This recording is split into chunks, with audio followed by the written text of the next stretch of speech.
Family legacies are built on trust. But what happens when that trust is shattered from within? A single will can unite a family, or spark a battle that changes everything. When I stepped back into my hometown, I didn't realize I was walking straight into the final act of a decades-long betrayal. Hello, my name is Lucian Carter, 37 years old. I live in Seattle, where the drizzle in the city lights seem to always conceal stories of sorrow. I am a real estate entrepreneur who built everything from scratch after leaving behind a past full of pain. But to tell you how I became the person I am today, I must take you back to Franklin, Pennsylvania, the place where I grew up, where the memories of a childhood both sweet and bitter still haunt me every night. Franklin, in the 1980s, was a small town with tree-lined streets and cozy wooden houses. My family lived in an old mansion. I could feel the unspoken tensions in every glance, every pause in conversation, where the walls seemed to be steeped in my mother Eleanor's laughter and love. My mother was my light, a woman with a gentle smile and hands, always ready to embrace me. She taught me how to fold paper cranes, how to watch the sunset, and to believe that this world, though sometimes harsh, is still full of wonders. I remember afternoons sitting with her in the kitchen, filled with the aroma of freshly baked cookies as she told me fairy tales or sang lullabies that I still know by heart to this day. My father, James Carter, was a successful real estate businessman who founded Carter Enterprises. The weight of the past seemed to press down heavier with every step I took. He was often away, but whenever he returned, he always brought small gifts for me, a toy car, a picture book, or simply a strong hug that made me feel like the center of the world. But that light was extinguished. When I was 8 years old, my mother was diagnosed with breast cancer, and that cruel disease took her away in just 1 year. I still remember the day she lay in the hospital bed, her eyes fading but still trying to smile at me. Lucian, you have to be strong, okay? I'll always be here in your heart. Those were the last words she said to me. The air itself seemed thicker, as if the walls carried the echoes of old arguments and unhealed wounds, before closing her eyes forever. My mother's funeral is a hazy memory, as if I was standing there, but my mind was drifting elsewhere. I only remember the sound of people crying, the patter of rain on umbrellas, and the emptiness that felt like the whole world had collapsed. My father, a man who was always tough, hugged me tightly that day. But I didn't know it would also be the last time I felt closeness from him. After my mother's death, my father changed. He threw himself into work as a way to escape the pain, leaving me in that vast house with its cold walls. The air itself seemed thicker, as if the walls carried the echoes of old arguments and unhealed wounds. I began to feel like a shadow silently passing through the hallways, trying to find a bit of warmth in my mother's keepsakes, the scarf she once knitted, the diary she left behind, or the paper cranes we folded together then, when I was 10. My father brought Vivian home. Vivian was a tall, slender woman with meticulously styled blonde hair and eyes as sharp as knives. She entered our home with her 2 children, Chloe and Elias, like uninvited guests. My father introduced Vivian as my new mother. But from the very first moment, the weight of the past seemed to press down heavier with every step I took. Knew she could never replace my mother. Vivian brought a strange atmosphere. The house, already gloomy after my mother's death, now felt even more oppressive. She quickly took over every space, from rearranging the living room furniture to deciding the dinner menu. My father, seemingly captivated by her charm, didn't notice that I was gradually being pushed out of the family's center. Chloe, 2 years older than me, was a haughty girl with a fake smile. Elias, a year younger, was aggressive and loved picking fights. From the very first days, they made me feel like I didn't belong. I could feel the unspoken tensions in every glance, every pause in conversation. Chloe often mocked me, calling me the orphan, when my father and Vivian weren't around. Elias liked to push me down or hide my toys, laughing gleefully whenever I got angry. Vivian not only condoned, but also encouraged Chloe and Elias's behavior. She often spoke harsh words, as if my existence was a burden. "Lucian, why can't you be like Chloe and Elias? They're so much better behaved than you." She said, her tone sweet, but laced with malice. Once I overheard her telling my father that I was the extra child, that I made him remember my mother, a memory The weight of the past seemed to press down heavier with every step I took. Wanted to erase. I tried to tell my father what was happening, but he just waved it off, saying, I needed to adjust to the new family. Vivian is a good person. "Lucian, you need to give her time," he said. His eyes weary. I didn't entirely blame him.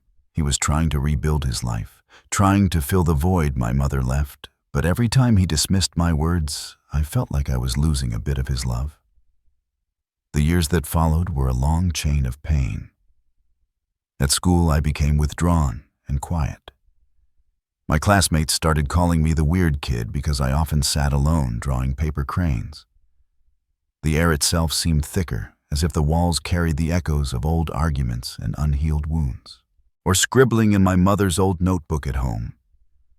I tried to avoid Vivian and her children, but they always found ways to hurt me once, when I was 12. Elias tore apart a paper crane that my mother and I had folded together. I lunged at him, tears streaming from anger and pain. Vivian appeared at that moment, not bothering to ask what happened, and slapped me hard across the face. "How dare you hit my son, you ill-mannered brat!" she screamed, pulling Elias into her arms, as if he were the victim, my father. When he heard the story, only sighed and told me to apologize. I didn't apologize. Instead, I ran to my... The air itself seemed thicker, as if the walls carried the echoes of old arguments and unhealed wounds. Room locked the door and cried until I had no tears left. Those hurts piled up like invisible scars. I carried throughout my childhood. I began to dream of a day when I could leave Franklin, leave Vivian, Chloe, and Elias behind. I imagined going somewhere far away, where no one knew who I was, where I could start over. But back then I was just a 12-year-old boy with no money, no power, only paper cranes and memories of my mother to hold on to. One night when I was 13, I found my mother's diary in an old box under my bed. Her handwritten words were like the air itself seemed thicker, as if the walls carried the echoes of old arguments and unhealed wounds. Beam of light piercing through the darkness, she wrote about me, about her love for me and her hope that I would grow up to be a strong, kind man. My Lucian, you are my most precious gift. Never let anyone make you doubt your worth, she wrote. I read those words over and over, as if they were a protective charm. The diary became my refuge, where I poured out my anger, my loneliness, and my dreams of freedom. I promised my mother and myself that one day I would leave this place. I wouldn't let Vivian or anyone else define me. I could feel the unspoken tensions in every glance, every pause in conversation. Final years of middle school passed in silence and endurance.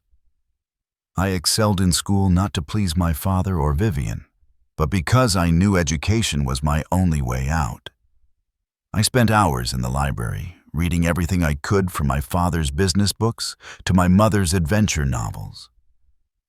I dreamed of a future where I could stand on my own 2 feet, where I wouldn't have to bow to anyone when I was 16.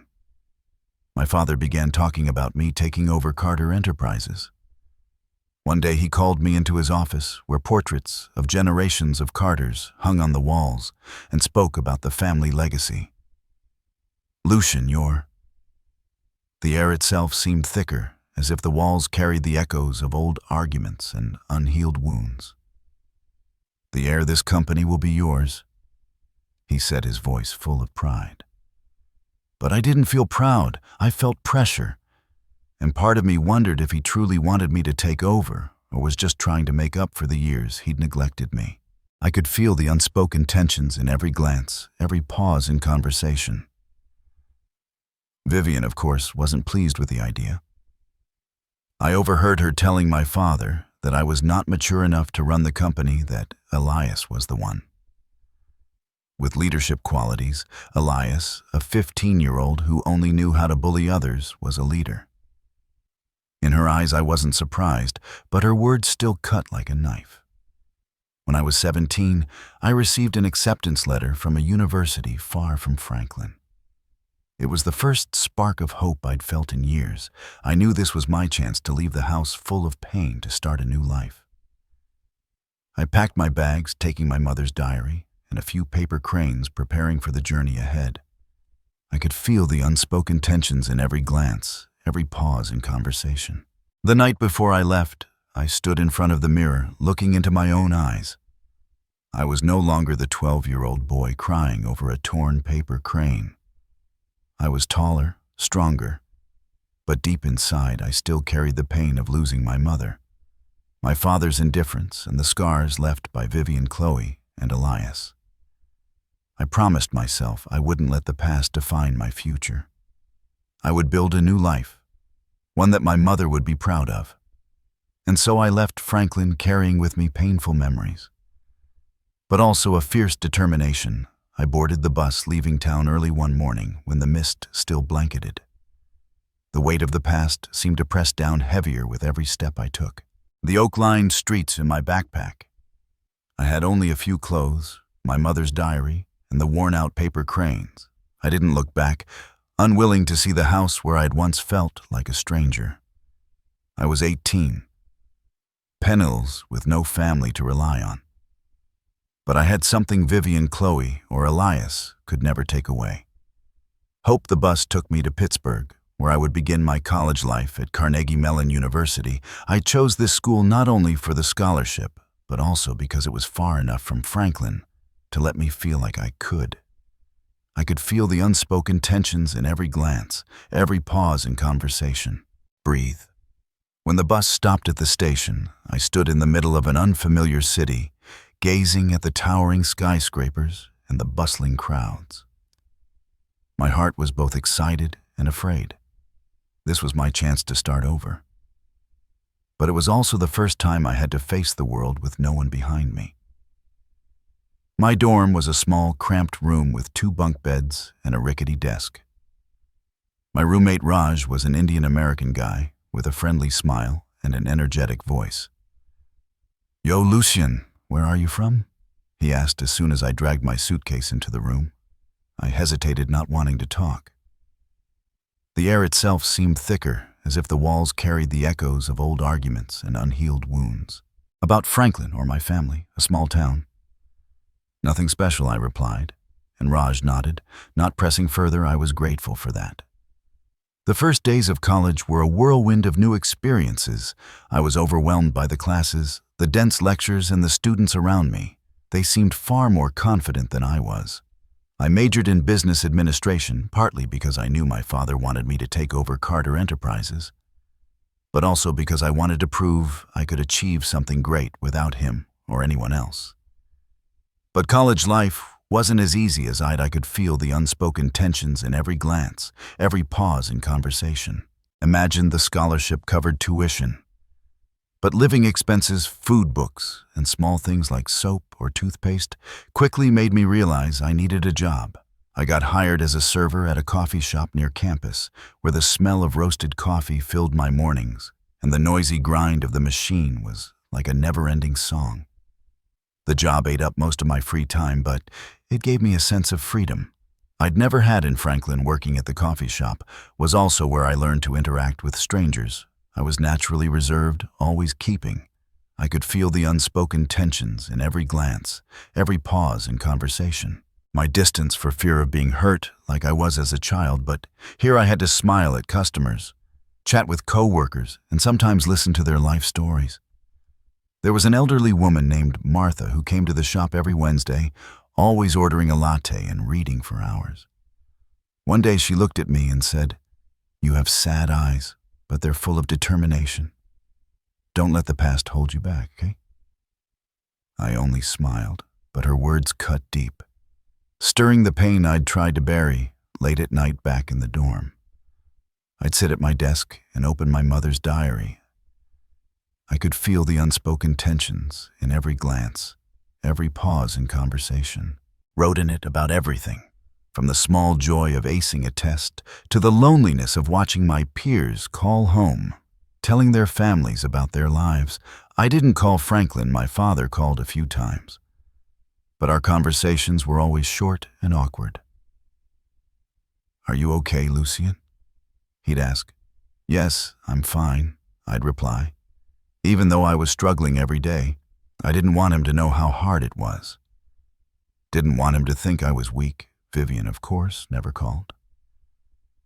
I heard from my father that she and her 2 children were still living with him, that I could feel the unspoken tensions in every glance, every pause in conversation. Elias was preparing for college, and Chloe was joining social clubs at school. Those stories made me feel like an outsider, as if I'd never been part of that family. But strangely, their indifference no longer hurt as much. I was building my own life, and that was what mattered most. College wasn't just about studying and working. I started making new friends, people who knew nothing about my past. Raj became my closest friend. He'd drag me to watch school basketball games or to noisy student parties where I'd usually stand in a corner holding a soda and observing everyone. "You got to." The weight of the past seemed to press down heavier with every step I took. "Loosen up a bit, Lucian," Raj would say. Clapping me on the shoulder, I'd smile, but I knew my guarded nature wasn't something I could easily shake off. One day in an economics class, I met Sarah, a girl with curly brown hair and eyes that seemed to sparkle with life. She sat next to me, asked to borrow a pen, and from there, we started talking. Sarah was different from anyone I'd ever met. She was straightforward, funny, but also sensitive once. When I casually mentioned my mother, she took my hand and said, "Lowing someone you love is the hardest thing, but you're still here." The air itself seemed thicker, as if the walls carried the echoes of old arguments and unhealed wounds. Still trying, that's really admirable. I didn't know how to respond, only that for the first time in years, I felt understood. Sarah and I became friends, then grew closer. We'd studied together, staying in the library until late, sharing bags of cookies and stories about our dreams. She wanted to be a journalist, to tell stories that could change the world. I told her about my dream of building real estate projects, not just for profit, but to help communities affordable housing. Green parks, places people could call home. Sarah always listened, and sometimes I could feel the unspoken tensions in every glance, every pause in conversation. Her gaze made me believe those dreams weren't so far-fetched. But life wasn't always smooth. Some days, I was exhausted from balancing schoolwork and the emotions still simmering from my past one night while working a late shift at the coffee shop. I got a call from my father. His voice was shaky, unlike his usual self. "Lucian, I want you to come home for Christmas. The family needs you." I felt silent anger and hurt rising within me. Family, what family? The one that pushed me to the sidelines, that let Vivian and her children torment me. I told him I was. I could feel the unspoken tensions in every glance, every pause in conversation. Busy that I had an important exam and hung up. But afterward, I sat in a corner of the shop, hands trembling, wondering if I was being too harsh on him. That Christmas, I didn't go back to Franklin. I stayed in Pittsburgh, picking up extra shifts to make money and avoid the emptiness. Raj invited me to his family's house for dinner, and I had a warm evening with them. People who welcomed me like I was one of their own. But back in the dorm, I opened my mother's diary and cried. I missed her, missed the Christmases, when the air itself seemed thicker, as if the walls carried the echoes of old arguments and unhealed wounds. She was alive when the house in Franklin was filled with laughter. I wondered if I'd ever find that feeling again. In my sophomore year, I joined the school's entrepreneurship club. It was where I learned to turn ideas into reality, where I met ambitious and passionate young people. I pitched a project about affordable housing inspired by the poor neighborhoods I'd seen in Pittsburgh. My project was selected to be presented at a university startup competition. And for the first time, I felt truly valuable. The night before the presentation, the weight of the past seemed to press down heavier with every step I took. Stayed up practicing in front of the mirror, imagining my mother sitting there smiling at me. The presentation was a success. Beyond my expectations, my team won second place, and a professor invited me to be a research assistant for a project on sustainable urban development that was a turning point in my life. I started to believe I could achieve something, that I wasn't just the boy pushed aside by his stepfamily. But the joy didn't last long. One day I received a letter from Franklin, not from my father, but from Vivian. The letter was brief, cold. The air itself seemed thicker, as if the walls carried the echoes of old arguments and unhealed wounds, informing me that my father wanted me to work at Carter Enterprises after graduation. James believes you have potential, though. I'm not so sure, she wrote. I tore the letter apart, angry enough to want to scream. Vivian, who never saw me as family, now wanted to control my future. I decided I wouldn't return to Franklin. Wouldn't work for Carter Enterprises. I would forge my own path. My final college years passed faster than I expected. I took on more jobs, from waiting tables to tutoring freshmen. I saved every penny, not out of stinginess, but because the air itself seemed thicker, as if the walls carried the echoes of old arguments and unhealed wounds. Wanted a safety net, so I'd never have to depend on anyone. Sarah stayed by my side as a friend, a confidant, and sometimes I wondered if I was starting to feel something deeper for her. But I wasn't ready to open my heart. The shadow of my past was still too large at graduation. I stood in the auditorium, watching families applaud their loved ones. My father didn't come. He sent a congratulatory card with a check I never touched. I wasn't angry. Not exactly, I was just sad. Knowing the distance between us had grown too wide, and I wasn't sure it could be bridged, I left Pittsburgh with a business. The weight of the past seemed to press down heavier with every step I took. Administration degree and a big dream, I imagined myself heading to a new city. Perhaps Seattle or Boston, where I could start my real estate career on my own terms. Building affordable housing, sustainable communities, places people could call home. But life, as my mother once said, has a way of forcing us to face the things we try to escape. Just a few weeks after graduation, a call from my father pulled me back to Franklin. The place I swore I'd never return to. It was a rainy afternoon, and I was sitting in my small Pittsburgh apartment reviewing job offers from a few startups. The air itself seemed thicker, as if the walls carried the echoes of old arguments and unhealed wounds. The phone rang. My father's voice came through low but heavy with urgency. "Lucian, I need you to come home. Carter Enterprises needs you." I fell silent, my hand gripping the phone tightly. Home was where Vivian called me a burden, where Chloe and Elias turned me into a joke. But my father's tone left no room for refusal. "This is the family legacy, Lucian. You're the heir. I'm not getting any younger," he said, and I could hear the exhaustion in his words. I wanted to say no, to scream that I didn't need Carter. I could feel the unspoken tensions in every glance, every pause in conversation. Enterprises that I could make it on my own. But a part of me, the part that still craved his approval, wavered. I thought about the times he told me about the company. The portraits hanging in his office, the legacy he and the generations before him had built. I wondered if this was my chance to prove I wasn't the failure. Vivian always claimed I was, so against every instinct. I agreed. I packed my things, said goodbye to Pittsburgh, promised Sarah I'd keep in touch, and returned to Franklin as the bus passed the "Welcome to Franklin, Pennsylvania" sign. My stomach churned. The air itself seemed thicker, as if the walls carried the echoes of old arguments and unhealed wounds. Old house loomed before me, still grand but as cold as I remembered. Vivian stood at the door, her fake smile plastered on.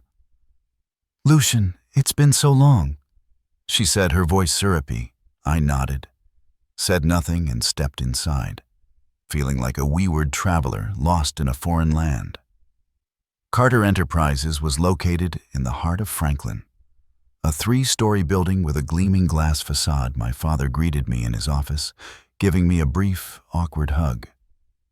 "You've grown so much," he said. His eyes tinged with sadness. I wanted to ask why he didn't come to my graduation. Why he let Vivian control our family, but I held my... I could feel the unspoken tensions in every glance, every pause in conversation. Tongue. I knew I wasn't here to reopen old wounds, but to work. He introduced me to the staff, calling me the one who will take over the company someday. I saw skeptical looks from a few, especially from Elias, now a 22-year-old with a smug grin. He worked in the project development department, a position I suspected Vivian had arranged. Chloe, now a stylish 25-year-old, handled public relations. Vivian, of course, had no official title, but was present at every meeting, like a shadow pulling strings from behind the scenes. I could feel the unspoken tensions in every glance, every pause in conversation. My job started as a low-level project manager, a way for my father to test me, as he put it. But I quickly realized it was Vivian's scheme. She and Elias wanted to keep me under their thumb. Easy to control as they maneuvered for power in the company they assigned me. Menial tasks, checking paperwork, writing reports, even running errands as if I were an intern. Not the chairman's son, I gritted my teeth and endured, determined to prove I wasn't useless. I spent hours studying the company's projects, reading every document I could find. Carter Enterprises had once been the weight of the past seemed to press down heavier with every step I took. Visionary company building affordable housing and community centers. But under Vivian's influence, it had shifted toward luxury projects, high-end condos, shopping malls, things that brought high profits. I saw this as a betrayal of what my father had taught me, a betrayal of Carter Enterprises' lifelong mission. It also went against my dreams. I started pitching ideas in meetings. I talked about building affordable housing, using eco-friendly materials, and investing in Franklin's forgotten communities. A few veteran employees supported my ideas, but Vivian and Elias always shot. I could feel the unspoken tensions in every glance, every pause in conversation. Them down. "Lucien, you're young. You don't understand the market," Elias said condescendingly. Vivian would smile and say things like, "Nice idea, but it's not practical. We need to think about profits." My father, who should have backed me, just sat silently. His gaze distant. His silence hurt more than Vivian's barbs. I wanted him to speak up to defend me, like he did when I was a child, but he didn't. I began to doubt whether he truly wanted me to take over the company, or if he'd only called me back out of guilt. The air itself seemed thicker, as if the walls carried the echoes of old arguments and unhealed wounds. Tensions peaked during a meeting about a new project. A luxury resort Elias and Vivian were pushing. It required demolishing an old neighborhood where hundreds of families lived. I couldn't stay quiet. I stood up, my voice trembling but firm, and presented an alternative plan. Renovate the neighborhood, build affordable housing, and create jobs for locals. "This isn't just about profit," I said. "It's about our responsibility to the community." The room fell silent. I looked at my father, hoping he'd support me. But he only sighed and said, "Lucien, The weight of the past seemed to press down heavier with every step I took. Too naive. Elias's project is already approved. We can't change it now." His words cut like a knife. Elias smirked. Vivian clapped as if she'd just watched a play. My blood boiled, but I said nothing. I grabbed my files and left the meeting, the door slamming behind me. That night I sat in my old room, staring at the paper cranes hanging on the wall. I called Sarah, the only person I felt could understand me. "I don't belong here, Sarah," I said, my voice choking. "I tried, but they don't need me." I could feel the unspoken tensions in every glance, every pause in conversation. She listened, then said, "Lucien, you don't need to prove anything to them. You're you, and that's enough." Her words comforted me, but they couldn't erase the sting of betrayal. I started thinking about leaving Franklin. I didn't want to live in Vivian's shadow or work for a company that went against my values. But part of me still wanted to stay, to save Carter Enterprises, to reclaim the legacy my father and his ancestors had built. I was torn between loyalty to my father and the desire for freedom. One morning I went to the office early. The weight of the past seemed to press down heavier with every step I took. Hoping to talk to my father alone, I knocked on his door. But there was no answer. I pushed it open and found him slumped over his desk, clutching an old photo of my mother. I froze, unsure what to do. He looked up, his eyes weary. "Lucian," he said, his voice. "I'm sorry I haven't been the father you deserved." I could feel the unspoken tensions in every glance, every pause in conversation. "Mund?" For the first time in years, I saw my father so vulnerable. I wanted to hug him, to say I forgave him. But I couldn't. Too much pain had built up. I only nodded and left the room, carrying a mix of hurt and hope. Maybe deep down, the father who once loved me was still there. But that hope didn't last. In another meeting, Elias openly criticized me in front of the staff, calling my ideas. Childish Vivian laughed, and my father stayed silent. I couldn't take it anymore. I stood up, looked straight at my father, and said, "If this is how you want to run the company, I don't belong here." I walked out, ignoring the stares following me that night. I packed The weight of the past seemed to press down heavier with every step I took. Things resolved to leave Franklin. I didn't know where I'd go. But I knew I couldn't stay. I wrote a letter to my father saying I wasn't angry, but needed to find my own path. I left it on his desk and departed Franklin at dawn. Carrying both pain and a sense of liberation, I drove aimlessly. Unsure of what I was searching for or where I'd end up, I just kept going, driving, resting, then driving again, as if escaping the past was enough. After nearly a week, wandering highways, sleeping in unfamiliar rundown motel, I decided my destination would be Seattle. I could feel the unspoken tensions in every glance, every pause in conversation. That would be where I'd begin writing my own story. I chose Seattle for a simple reason. It was on the other side of the country, as far from Franklin as I could get. I had no clear plan, no connections, no job waiting, just a business administration degree, a few thousand in savings, and a burning dream to build sustainable communities. When I stepped into downtown Seattle, I breathed in the salty sea air, mingled with the aroma of coffee from small roadside cafes. This city, with its skyscrapers and sudden rain, seemed to promise a fresh start. The first days in Seattle were, the air itself seemed thicker, as if the walls carried the echoes of old arguments and unhealed wounds. Challenge. I rented a small damp room in Rainier Valley, where the walls peeled and the sound of car horns echoed through the night. My savings dwindled faster than I expected, and I had to find work immediately. I landed a job as an assistant at a small real estate company called Green Horizon, which focused on affordable housing projects. The work wasn't glamorous. I mostly handled paperwork, answered phones, and ran errands, but it gave me a chance to learn from people genuinely passionate about transforming communities. I could feel the unspoken tensions in every glance, every pause in conversation. The company's owner, Harold Christie, was a Nordic man in his 50s. He was tall and sturdy, with sharp eyes, but a warm, friendly smile. He noticed my hard work and often asked for my input in meetings, even though I was just a new employee. Once, when I suggested turning an abandoned lot into a community park, he nodded and said, "You've got vision, Lucian." The weight of the past seemed to press down heavier with every step I took. Don't let anyone make you doubt that his words reminded me of my mother, of the lines in her diary, and I felt a surge of strength rise within me. But life in Seattle wasn't always easy. Some nights I lay on my creaky bed, staring at the cracked ceiling, wondering if I was on the right path. I missed Sarah, our late-night study sessions in the library. Her warm voice, we kept in touch by phone, but the distance and busy schedules made our conversations less frequent. "I'm proud of you, Lucian," she said during one call. "But don't forget to take time for yourself, okay?" I smiled.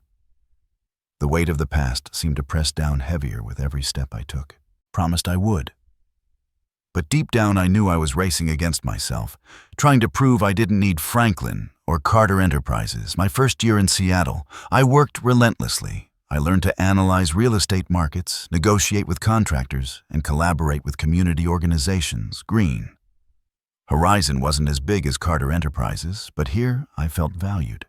I started working on a major project, building affordable housing for low-income families.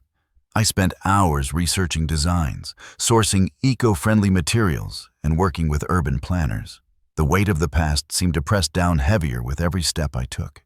When the project was completed, seeing families move into their new homes brought a joy I'd never felt in Franklin, but success didn't come easily. Some days I worked to exhaustion, falling asleep at my desk amid piles of papers.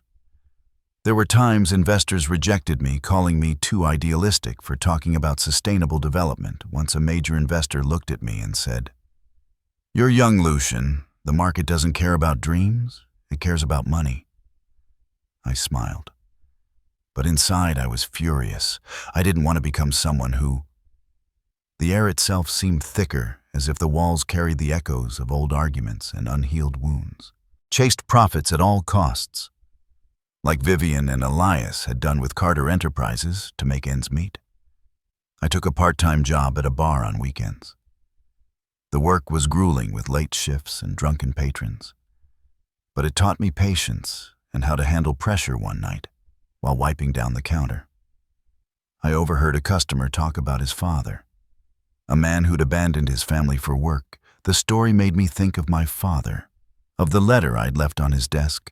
I wondered if he'd read it, if he thought of me.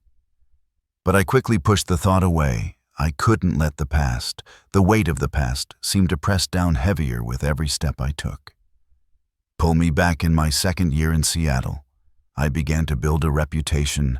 Green Horizons affordable housing project caught the attention of local media, and my name appeared in an article titled, "Young Man Changing Seattle's Landscape."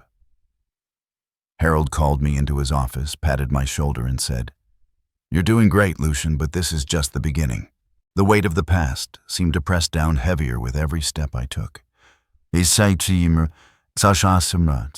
He offered me the chance to lead a new, larger project, a complex combining housing, a park, and a community center. I agreed, knowing it would be my biggest challenge yet. After nearly 3 years of tireless work, the complex was finally completed. On the opening day, I stood in the new park watching children play and families laugh together, and I felt tears welling up. I thought of my mother, the paper cranes, her words urging me never to doubt my worth.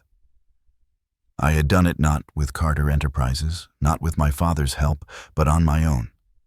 But life has a way of... The weight of the past seemed to press down heavier with every step I took. Pulling you back to where you started one morning, as I prepared for a meeting, my phone rang. An unfamiliar woman's voice introduced herself as a nurse who'd cared for my father in his final days. "Mr. James passed away, Mr. Carter," she said, her voice trembling. "I need to meet you. There are things you need to know."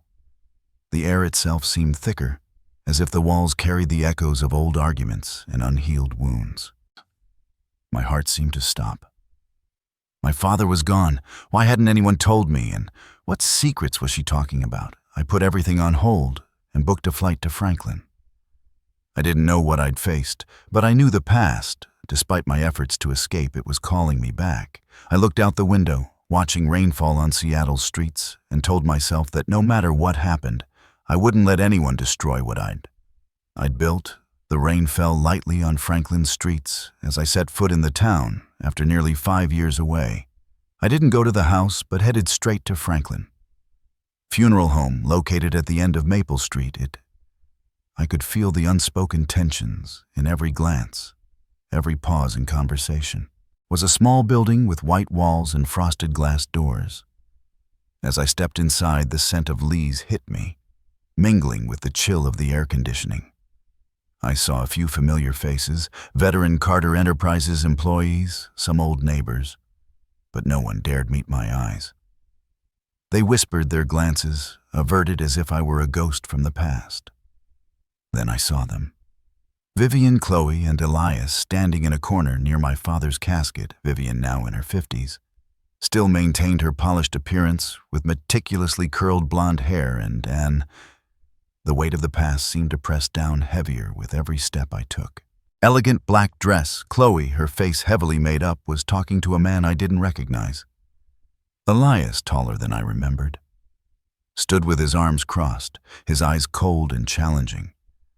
They didn't notice me at first, but when I approached, all three turned and the room's atmosphere seemed to freeze. Lucian Vivian spoke first, her voice syrupy but sharp with thorns. "What are you doing here?" The way she addressed me, as if I were a stranger, made my blood boil. I took a deep breath, trying to stay calm.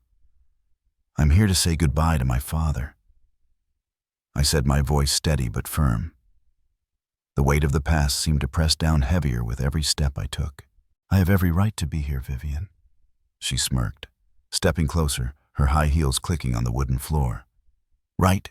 You abandoned James, abandoned this family. You think you can show up here like some hero?" She glanced at Chloe and Elias, as if seeking their support. Chloe nodded, and Elias took a step forward, eyeing me up and down. "You're here to claim the inheritance, aren't you?" Elias said, his tone condescending. "Don't pretend to grieve. Dad didn't need you, and neither do we." I clenched my fists, fighting to suppress. The weight of the past seemed to press down heavier with every step I took. My anger. I wanted to shout that I never cared about my father's wealth, that I just wanted to see him one last time. But I knew arguing with them was pointless. They'd built a narrative in their heads where I was the traitor, the greedy one. I looked past Elias to the oak casket in the center of the room, draped in white flowers. My father lay there, and I wasn't ready to face the reality that he was gone forever. "I'm not here to argue," I said, stepping past Elias toward the casket. But Vivian blocked my path. Her hand, the air itself, seemed thicker, as if the walls carried the echoes of old arguments and unhealed wounds. Pressing against my chest, her eyes sharp as knives. "You're not allowed near him," she said, her voice low but threatening. "James was my husband, the father of Chloe and Elias. You're no longer family." Her words pierced my heart like a blade. I looked at her, then at Chloe and Elias, who stood behind her with smirks. I wanted to push her aside, to scream that I was my father's son, that no one could stop me from saying goodbye to him. But I saw the onlooker's eyes, curiosity, pity, and knew that causing a scene would... I could feel the unspoken tensions in every glance, every pause in conversation. "Only prove them right about me, Vivian," I said, my voice calm but icy. "You don't get to decide who my father's family is. I'm staying, and I'll see to this funeral. If you want to stop me, call the police, but I warn you, I know my legal rights." She froze, clearly not expecting such a firm response. Aya stepped forward, about to say something, but Vivian raised a hand to stop him. "Fine, Lucian," she said, her smile returning but laced with venom. "You can stay, but don't think you'll get anything from James. He left everything to us. The weight of the past seemed to press down heavier with every step I took. Didn't reply. I didn't care about the inheritance or Carter Enterprises. And I just wanted to say goodbye to my father, to stand by him one last time. I stepped past Vivian to the casket. My father lay there, his face gaunt, his eyes closed as if sleeping. My throat tightened, tears threatening to spill. "I'm sorry, Dad," I whispered, my hand lightly touching the casket's edge. "I wasn't here when you needed me." The air itself seemed thicker, as if the walls carried the echoes of old arguments and unhealed wounds. The next few hours passed like a dream. I took charge of the funeral, despite the cold stares from Vivian and her children. I chose a song my father loved. Amazing Grace, the one my mother used to sing to me. I wrote a short eulogy speaking of memories from my childhood, when my father was the man who held me close, and shared his dreams with me. I didn't mention Vivian or the years of estrangement. I just wanted people to remember my father as I did. But Vivian wouldn't let me have peace throughout the funeral. She whispered to Chloe and Elias, pointing at me as if I were an intruder. When I stood to deliver the eulogy, Elias coughed. I could feel the unspoken tensions in every glance, every pause in conversation. Loudly, deliberately disrupting me, a few people turned to look, but I didn't stop. I spoke on my voice, trembling but resolute. And when I finished, I saw a few of Carter Enterprises' old employees nod their eyes. Read they understood they knew who my father truly was. After the funeral, as people began to leave, Vivian pulled me aside. "You think you're clever, don't you?" She said, her voice low but venomous.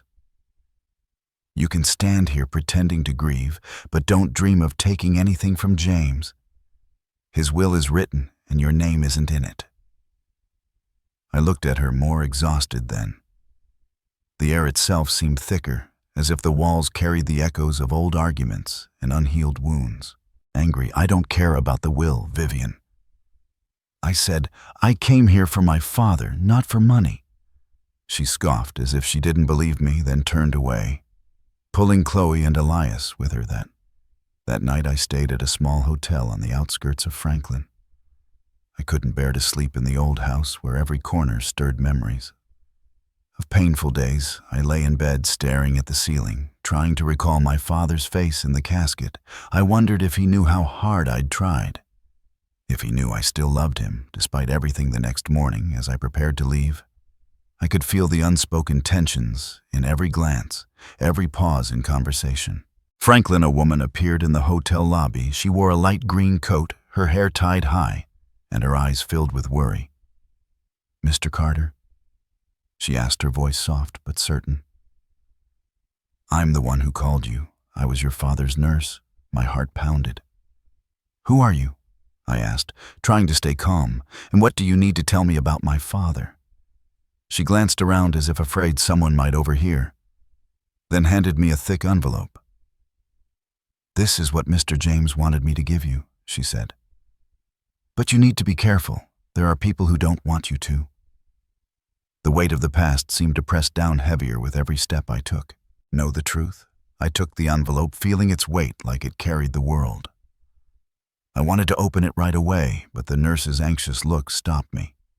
"Read it somewhere safe," she said, then turned and vanished into the crowd on Franklin's streets. I returned to my room, locked the door, and opened the envelope. Inside was a handwritten letter from my father, along with a notarized will. I read the first lines and my heart seemed to stop.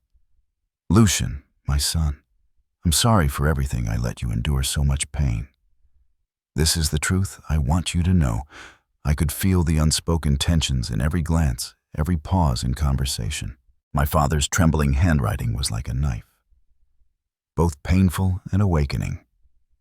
His letter was long, filled with remorse and secrets he'd kept hidden in his final years. He wrote that after my mother's death, he fell into a deep abyss of grief, and Vivian appeared as an escape. He thought she'd bring stability to the family, but he was wrong. Vivian wasn't the woman I thought she was. He wrote, "She manipulated me, Lucian, and I was too weak to see it." He revealed that Vivian controlled all his communications, emails, phone calls. The air itself seemed thicker, as if the walls carried the echoes of old arguments and unhealed wounds. Preventing him from reaching out to me, or even knowing where I was, she told him I hated him, that I'd cut off contact because I no longer wanted to be his son. I stopped reading, tears blurring the page.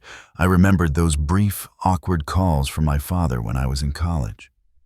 The way he'd ask, "Are you okay?" with a weary voice. I'd thought he didn't care. But now I knew the truth. Vivian had built a wall between us. She'd fed him lies, making him believe I was the betrayer. The letter went on to reveal chilling details. My father wrote that Vivian and Elias had pressured him to write a will.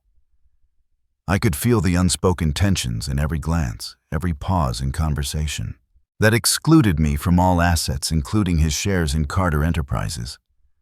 They made me feel like a failed father, he wrote. I let them control me, Lucien. But in my final months, I tried to make things right. By the time you read this, I may no longer be here. But I've drafted a new will. All my assets, the house, cars, yacht, horse racing track, and my shares in Carter Enterprises, I leave to you to decide their fate. You're the only one I trust to carry on the family legacy. I hope you can forgive me. Besides the letter, the air itself seemed thicker, as if the walls carried the echoes of old arguments and unhealed wounds. Envelope contained other documents, emails, notes, and audio recordings my father had secretly kept. Was a conversation between Vivian and a man named Raymond Hall, a competitor of Carter Enterprises in it. Vivian promised to sell key company assets to Holt at a low price, in exchange for a large sum transferred to her personal account. I listened to the recording. Vivian's voice cold and calculating, as if Carter Enterprises, my father's lifelong dream, was just a commodity for her to profit from. James will never know. She told the weight of the past seemed to press down heavier with every step I took. Hull, he's dying, and that brat Lucien is long gone. The truth left me trembling with rage and profound sorrow. My father had known the truth, had tried to make amends. But he ran out of time. I thought of the years I'd blamed him, the times I refused to call home, and my heart felt like it was shattering. But I also knew now wasn't the time to drown in grief. I had to act not just for my father, but for myself, to protect his legacy and expose Vivian's manipulation. The next day, I contacted Franklin Ross, my father's longtime lawyer, who'd worked with Carter Enterprises since before I was born. Mr. Ross was a tall, lean man. The weight of the past seemed to press down heavier with every step I took.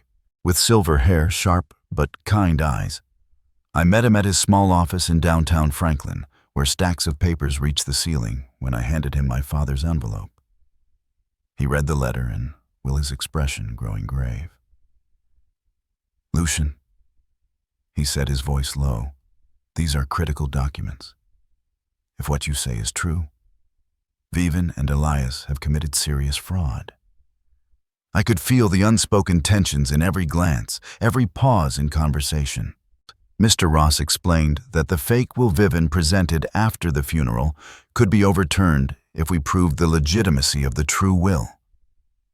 He also said the recording of Vivian's conversation with Raymond Holt could serve as evidence in a civil or even criminal case if needed. I nodded, knowing this fight wouldn't be easy. But I was no longer the 12-year-old boy. Vivian called a burden. I'd built my own career in Seattle, faced challenges I never thought I could overcome. I wouldn't let Vivian steal my father's legacy or let her win. Vivian, sensing the threat, began spreading rumors around Franklin. The air itself seemed thicker, as if the walls carried the echoes of old arguments and unhealed wounds. Told everyone I'd returned to snatch the inheritance, painting me as an opportunist, exploiting my father's death. Some old neighbors who'd known me as a child looked at me with suspicion, but I didn't care. I knew the truth, and I had the evidence in my hands. I called Harold, my boss at Green Horizon, and requested 2 more weeks of leave. I need to stay in Franklin to handle the funeral and some family matters, Harold, I said, trying to keep my voice steady with his usual understanding. He agreed immediately. Take care of your family, Lucien. The air itself seemed thicker, as if the walls carried the echoes of old arguments and unhealed wounds. Handle things here, he said, and I felt a slight sense of relief. I began discreetly tracking Vivian's movements. Each morning I left the hotel early, rented an old car to avoid being recognized, and quietly observed the family's old house. Vivian still lived there with Chloe and Elias, as if my father's death had no impact on them. I saw them coming and going, sometimes laughing as if nothing had happened, and it made my blood boil. My father had spent his life building Carter Enterprises, and now they were trying to steal his legacy. I could feel the unspoken tensions in every glance, every pause in conversation. About a week after the funeral, I noticed something unusual. One afternoon, I saw Vivian, Chloe, and Elias leave the house together in a sleek black Mercedes. They were dressed formally, as if preparing for an important meeting. I followed. Keeping enough distance to avoid detection, their car stopped in front of an office building in downtown Franklin, where a sign read, Thompson and Lee Law Offices. The weight of the past seemed to press down heavier with every step I took. My heart raced. I was almost certain they were there to deal with the will. I parked on a side street. Watching from a distance, Vivian strode into the office with confidence, Chloe and Elias trailing behind. I called Mr. Ross and told him to meet me at Thompson and Lee's office. Mr. Ross was silent for a moment before responding.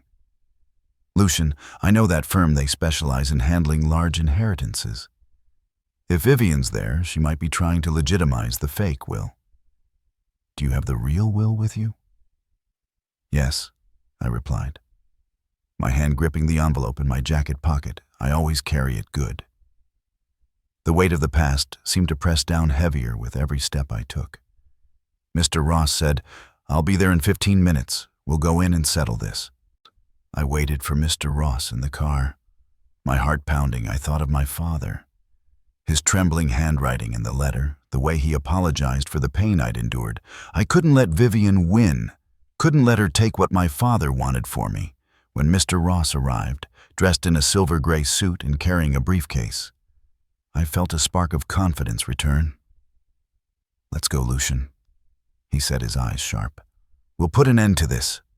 The air itself seemed thicker, as if the walls carried the echoes of old arguments and unhealed wounds.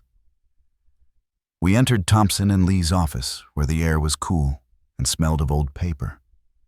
The receptionist looked up, slightly startled by our presence. We need to see Mr. Thompson, Mr. Ross said, his voice authoritative. It's regarding James Carter's will. The receptionist hesitated, but after a quick phone call led us to a small meeting room. Vivian, Chloe, and Elias were already there, seated around a long table with Mr. Thompson, a middle-aged man with gold-rimmed glasses and a stern expression. When Vivian saw me and Mr. Ross, she shot. The weight of the past seemed to press down heavier with every step I took. To her feet, her face paling. What are you doing here, Lucian? She shouted, her voice breaking. Sit down, Mrs. Carter. Mr. Ross said, his tone calm but unyielding. He turned to Mr. Thompson, presenting the real will in my father's letter. I'm the attorney representing Lucian Carter, the rightful heir of James Carter. We have evidence that the will Mrs. Vivian presented is fraudulent.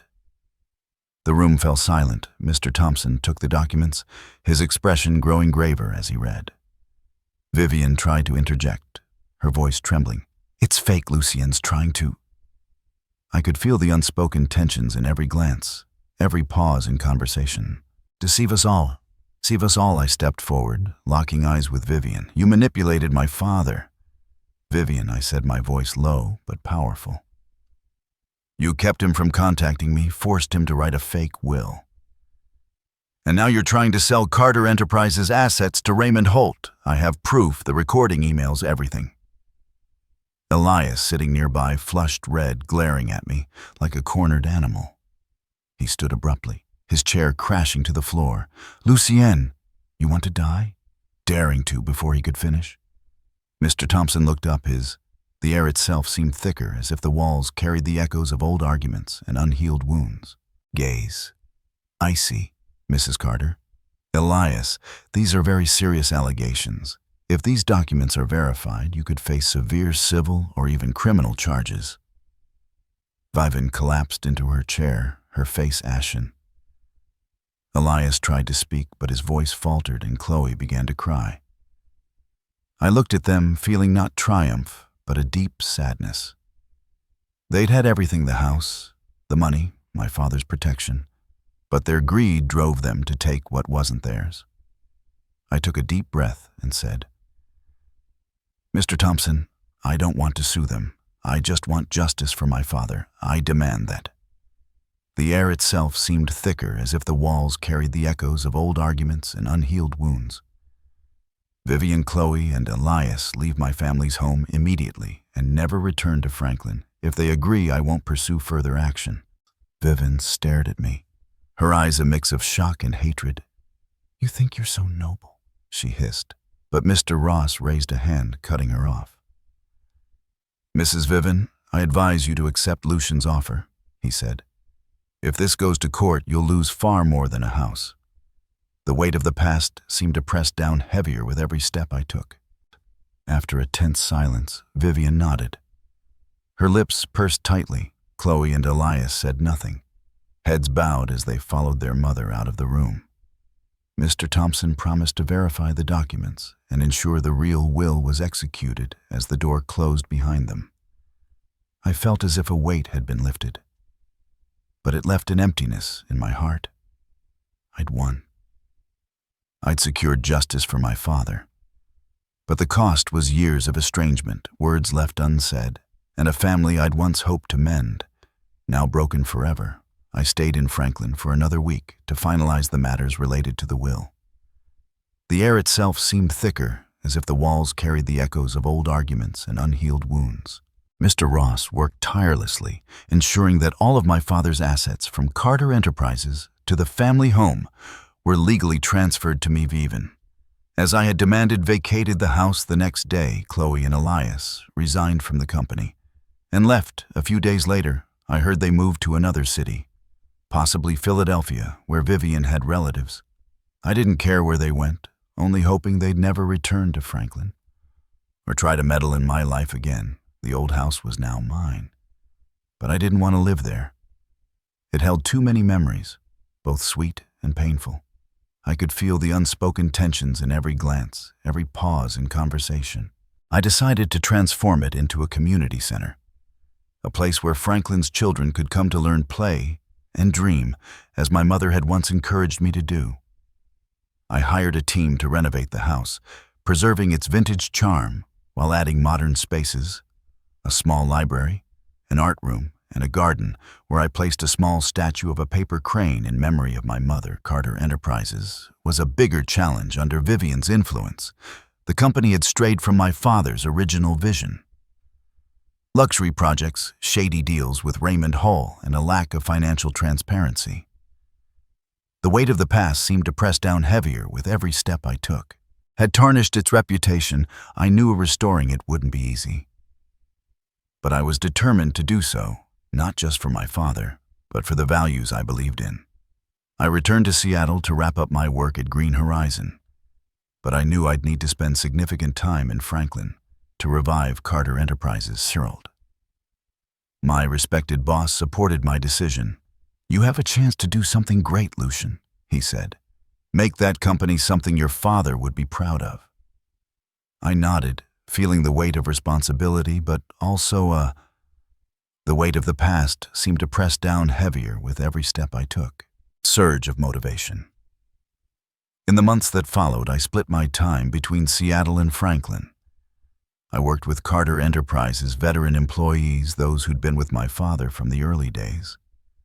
They shared stories of the company's golden years, when my father was young, passionate, and always put the community first. Those stories inspired me, helping me craft a new plan focused on affordable housing, sustainable projects, and support for struggling families in Franklin. One of the first projects I launched was the air itself seemed thicker, as if the walls carried the echoes of old arguments and unhealed wounds. Redevelopment of the old neighborhood Elias and Vivian had wanted to demolish for a luxury resort. I partnered with nonprofit organizations using Carter Enterprises funds to build decent homes, a community park, and a vocational training center. When the project was completed, seeing families move into their new homes felt like fulfilling a promise to my father and to my mother as Carter Enterprises began to regain momentum. I felt I was carrying forward my father's legacy in my own way. The company wasn't just a business, it was a means to create positive change, as my mother had taught me about kindness. The weight of the past seemed to press down heavier with every step I took. And responsibility. I hung a paper crane in my office right beside my father's portrait as a reminder of what had brought me here. My story doesn't end with my victory over Vivian or inheriting Carter Enterprises. It ends with a lesson I learned through years of pain and struggle. A true legacy isn't just about assets, but about truth, justice, and responsibility to the community. I forgave my father not because he deserved it, but because I needed to let go. To move forward, I learned not to let manipulators like Vivian define me, and I cherished the values my mother and father left behind. Resilience, kindness, the air itself seemed thicker, as if the walls carried the echoes of old arguments and unhealed wounds. And faith in a better world. Franklin was no longer a place that confined me. It was where I rediscovered myself and built a new legacy not just for my father, but for the generations to come. The air itself seemed thicker, as if the walls carried the echoes of old arguments and unhealed wounds.